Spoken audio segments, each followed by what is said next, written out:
Hello and welcome back to Veteran for God Ministry. I hope that you're having a wonderful day today.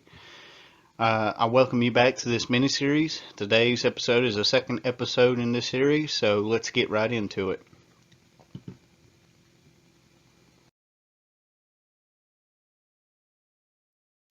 Today's fact is Jesus died by Roman crucifixion.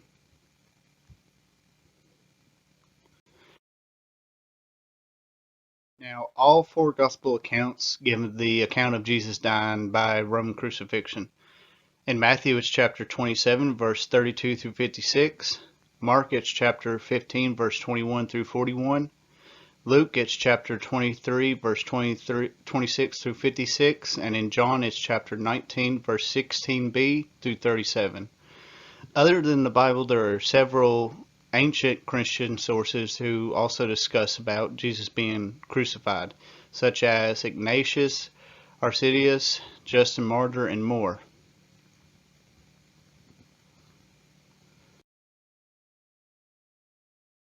For anyone who knows about, the crucifixion of Jesus throughout the Gospels, you know that Jesus and his disciples were celebrating the Last Supper, and during that time, Judas Iscariot, the one who would betray Jesus, left to go and, tell the Pharisees and to bring the guards to arrest Jesus.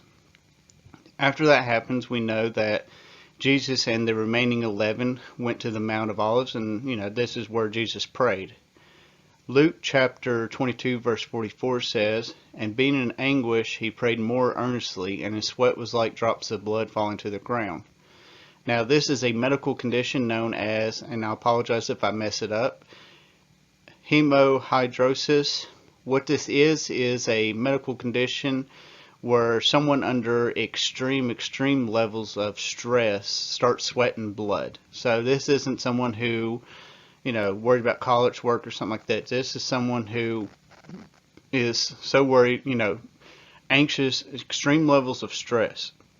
Now, what this medical condition will also do too is that it will make the individual's skin more frail than what it is. So instead of being as tough as it usually is, it's more fragile.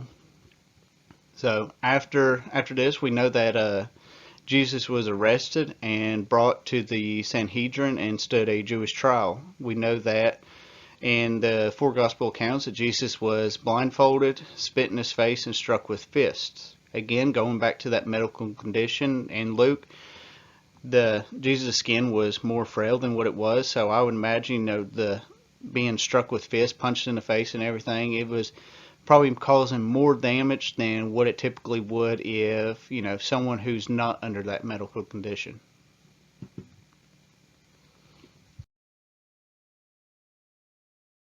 After Jesus stood the Sanhedrin trial, he was condemned to death and they took him before Pilate. Now, if you know the gospel accounts, Pilate didn't see anything kind of wrong. He was trying to, free Jesus, several times, but he was worried about the crowd, and he gave the crowd what they wanted was, for Jesus to be dead. So Mark chapter 15, verse 15b states, "He had Jesus flogged and handed over to be crucified." Now, when it came to a Roman flogging, what this would consist of is 39 lashes, but, a lot of the times, depending on the Roman soldier who was, inflicting or, causing the lashes on these individuals, there'd be a lot more blows to that individual, depending on, again, on the mood of the soldier. So when the soldier would, do the flogging, they would use a whip with braided thongs with metal balls woven into them, and also sharp pieces of bone.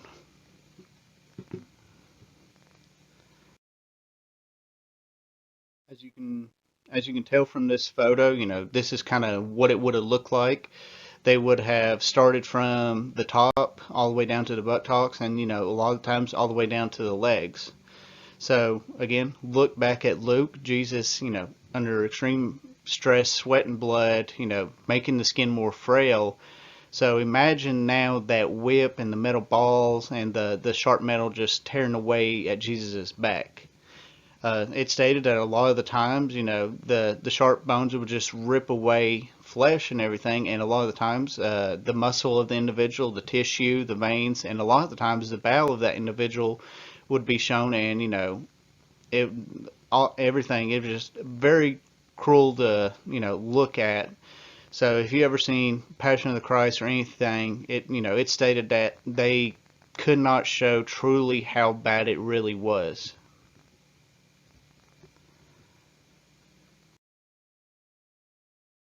After, I wish I would have put this in here, but I'll bring it up now. After the Roman flogging, we know that, Roman soldiers, mocked Jesus, bowed down to him, just humiliating him, and put a crown of thorns on his head, which I would state that probably brought more blood if Jesus wasn't already bleeding from his head, and they would beat him more.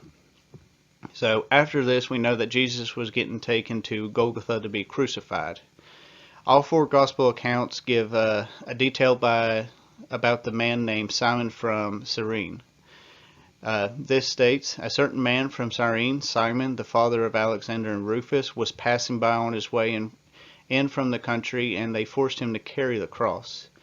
Now, no gospel account states that, Jesus fell or anything else like that, but, you may hear people say that, but I wanted to bring it up that, gospel accounts don't tell us that Jesus fell, but it is, highly likable that he did. And that's the only reason they would have had this individual carry the cross for Jesus, because Jesus at this point was just physically unable to carry it.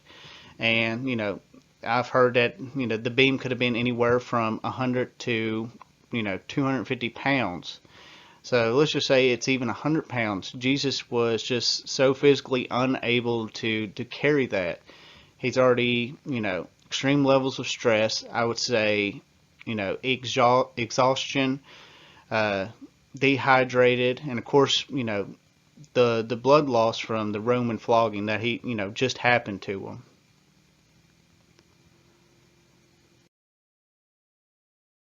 When it came to the Roman crucifixion, during the Roman crucifixion, the victim's arms would be stretched out and nails would be placed to the wrist. Afterwards, the arms were fixed and the victim would have their feet nailed.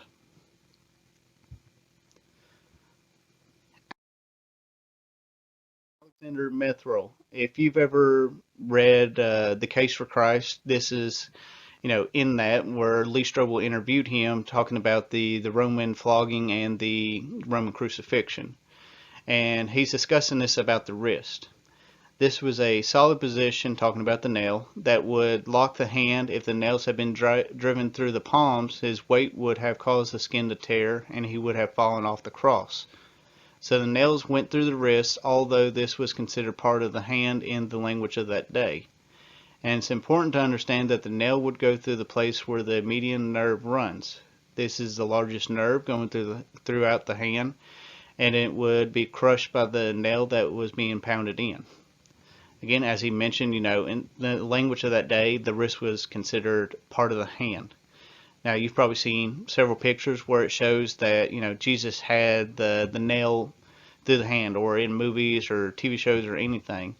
Again, he mentions, that just wasn't possible. They had to put it through the wrist because of that bone. It would just lock it into place.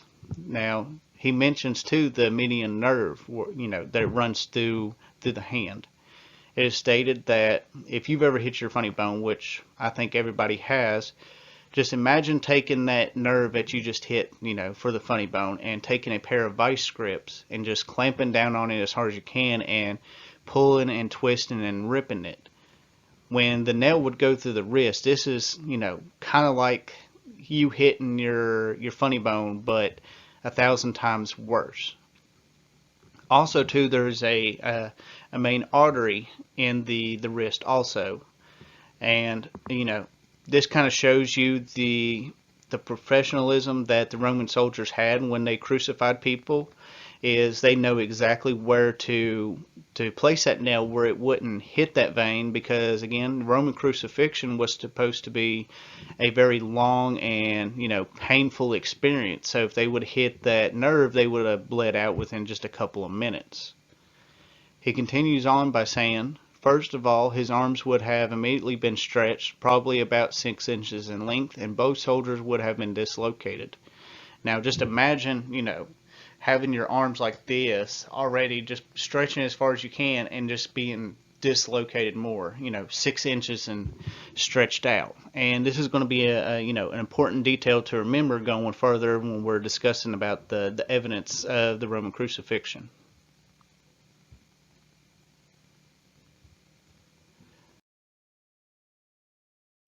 Here's a good picture. I would applaud you to take a second to kind of pause the video and really look, but it'll show you, the artery, the nerve, and everything, going through the wrists.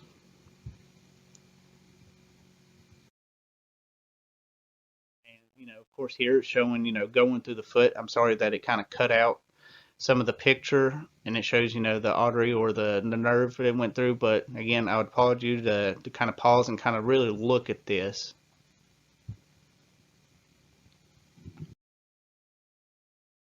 Now, when it came to breathing on the cross, at this point, for Jesus to inhale and exhale would have been a tremendously painful act. So for Jesus to inhale, he would have to slouch down. So imagine Jesus being like this, and he would have to kind of slouch down like this just to inhale, and to exhale, he would have to force himself back up.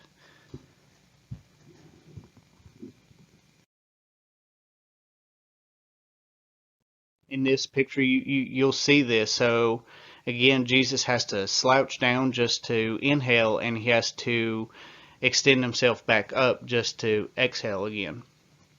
And remember, that nail through the wrist and through the foot, and Jesus, Roman flogging, having his back just ripped up, the muscle tissues, bowels, everything in the back that you could see just being exposed. So Jesus is going like this and pulling himself back up and rubbing that back up against the wooden cross just to be able to exhale and to slouch all the way back down. So, think of just the pain that he went through, and, how difficult this was for him to do just to be able to breathe. Now, on the final moments of the cross, Mark chapter 15 verse 37 says, with a loud voice, Jesus breathed his last breath. So, from the gospel accounts, we know that Jesus died on this at that moment. John chapter 19 verse 34 says, instead of one of the soldiers pierced Jesus' side with a spear, bringing a sudden flow of blood and water. Now, this is a very important, detail, especially medically wise. You have to remember, John the fisherman is the one who wrote this down. John wouldn't have known, what kind of condition this was. He just wrote down what he got told, what he's seen. So he would have not known, what blood and water coming out means. But today we know that this is called hemothorax. And what this is a collection of blood in the space between the chest wall and the lung.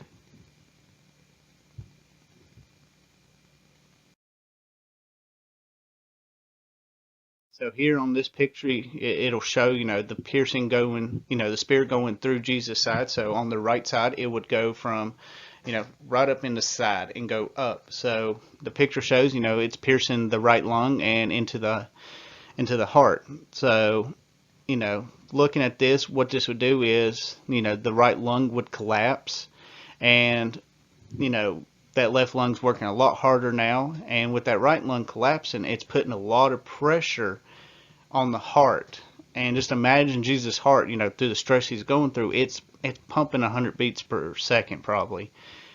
Just figuratively, just saying that. I don't know medically terms, but, just imagine his heart just beating out of his chest. Now you have this lung that's been pierced, and it's putting all this weight on Jesus' heart. So it's working so much more harder now just to be able to pump blood where it needs to go.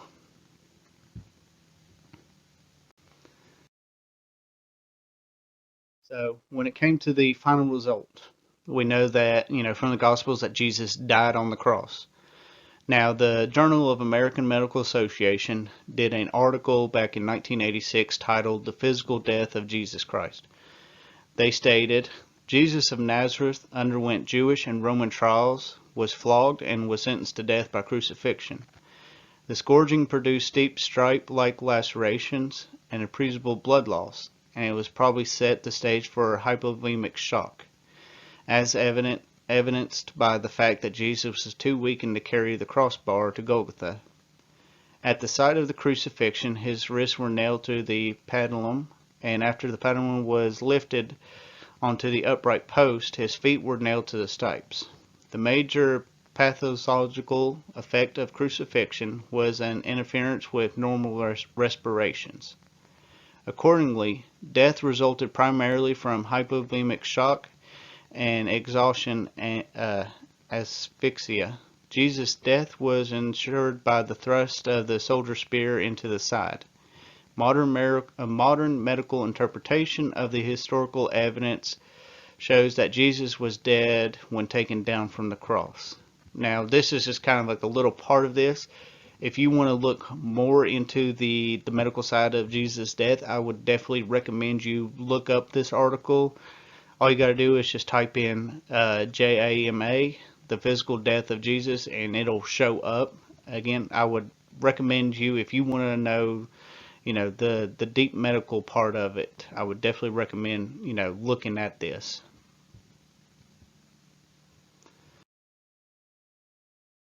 Now, when we discussed too about the death of Jesus by Roman crucifixion, there are also non-Christian sources that, state that Jesus died on the cross. Jewish historian Flavius Josephus states he, talking about Jesus, was the Christ, and when Pilate, at the suggestion of the principal men amongst us, had condemned him to the cross. So even a Jewish historian states that, Jesus died by Roman crucifixion.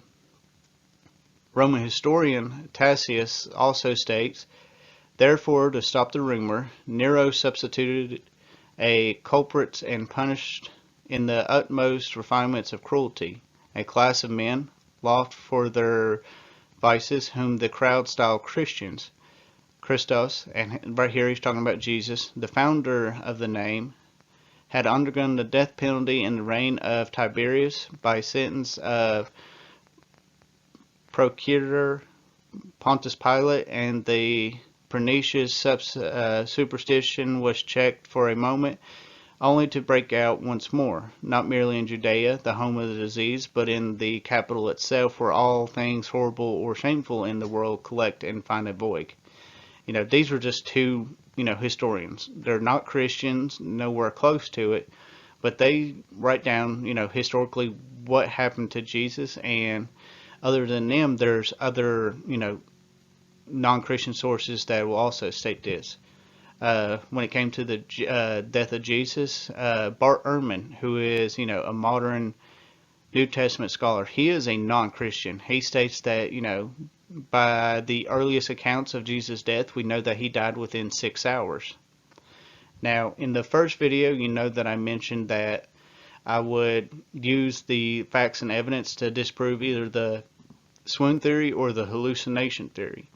Now, the swoon theory is the one that will fit in more with this fact than the others. The swoon theory is supposed to be where Jesus was unconscious when he was taken down from the cross. He never died, and when he was placed in the tomb, he, miraculously recovered from his wounds and escaped. Now, going all the way back to, Luke and looking throughout, the Gospels, looking at the medical condition and everything, looking deeply at it, it is safe to say that Jesus did die by Roman crucifixion. Again, let's look at the medical evidence. Just the flogging. A lot of the times, a lot of people wouldn't survive a Roman flogging to even make it to the crucifixion. And we already know that Jesus was under extreme amount of stress, couldn't carry the cross, so we already know that he's extremely weak, a lot of blood loss, and that's the reason why he couldn't carry it to the cross. And just think of being on the cross itself, the stress of Jesus just, slouching down just to breathe and just to, pull himself back up just to exhale.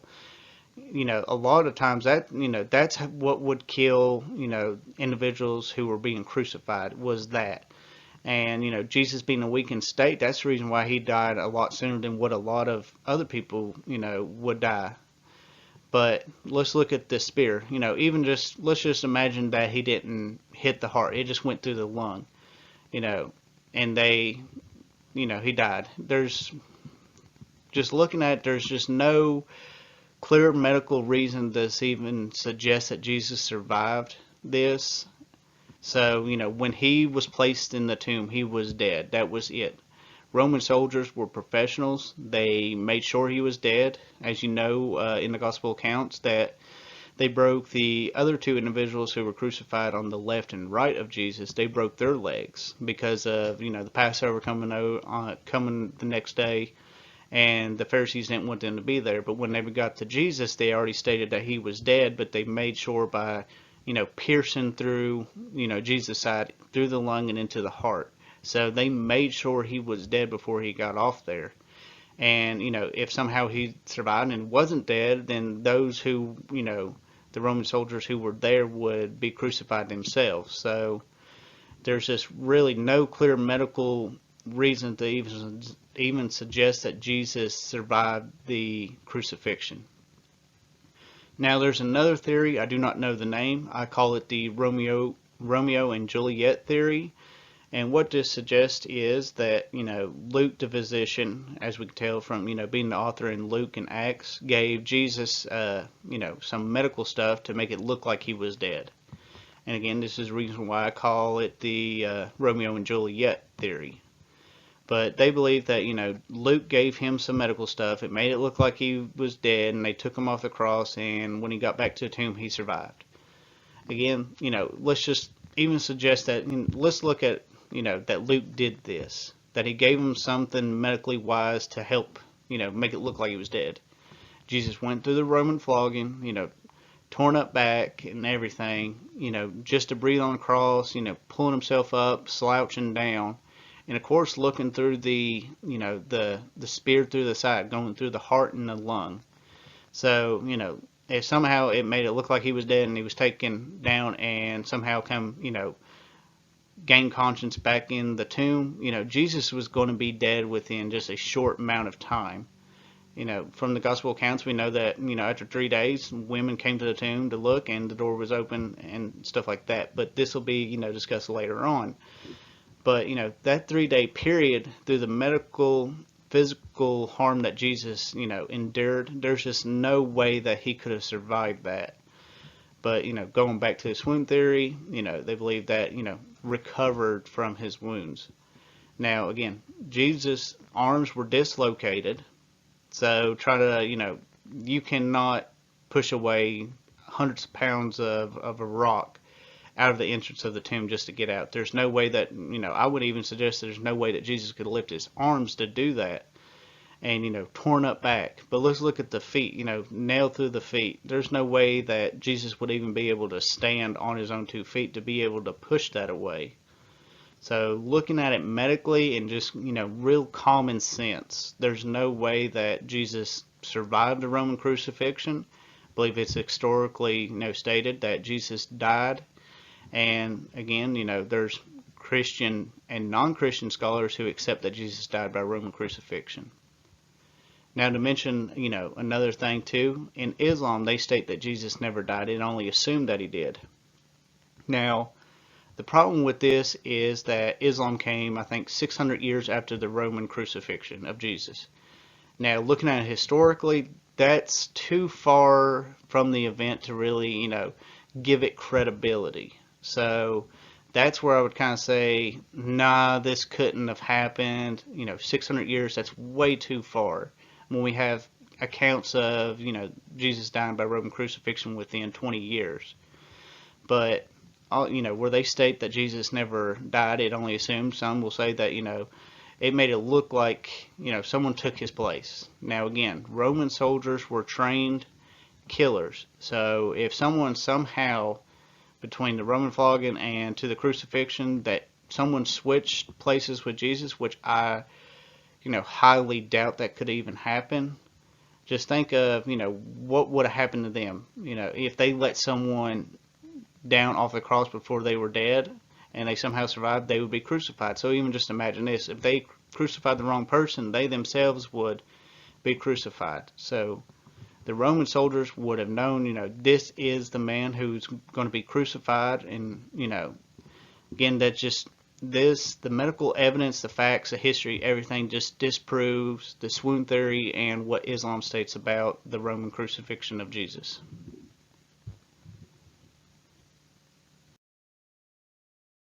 Here are some of the references, the sources that I used, the NIV for all the scripture. I would definitely recommend going and looking again at the Journal of American Medical Association's article on the physical death of Jesus. They go into great detail. Bart Ehrman, he discusses too, even though he's, a non-Christian New Testament scholar, he even clearly states that Jesus died by Roman crucifixion, and, that Jesus is a historical person. Another one is, Lee Strobel's The Case for Christ. I would look at that, and, a lot of sources. This is kind of just, just the minimum of what I used. There's a lot of sources out there that will go more in the depth than what I did. I hope that you enjoyed what you've learned here. I hope that you kind of took a few notes, and that you can use this later on in your life whenever you need to defend, Jesus dying by Roman crucifixion. Again, thank you, and I hope that you have a great rest of your day.